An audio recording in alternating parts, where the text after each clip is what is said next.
dog. It is an exercise to strengthen some of your core muscles, particularly abdominal muscles, especially lower back, glutes, and thighs. Step 1. Kneel on your knees. Then bend and put your hands on the floor too, forming a pose like a dog or any other quadruped. Step 2. Once in a pose like a dog, raise your one arm straight in front, which should now be parallel to the ground.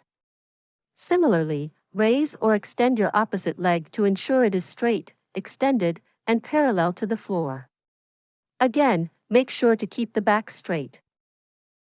Step 3. Hold in the position for a few seconds, and then switch to the other side. Repeat 8 to 10 times, 3 sets in a row, once daily, 5 days a week.